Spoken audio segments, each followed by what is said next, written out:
And you guys can see this one is our technician demonstrating the working pressure of our machines. Okay. First, you have to cite the data of the machine crimping. Okay, you guys can see.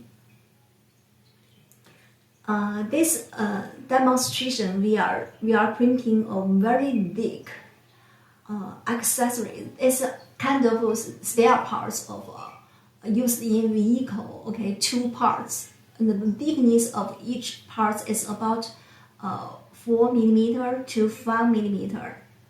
So our machines has very big crimping force. Okay, so it can crimp these spare parts very easily to make them together very easily. Okay.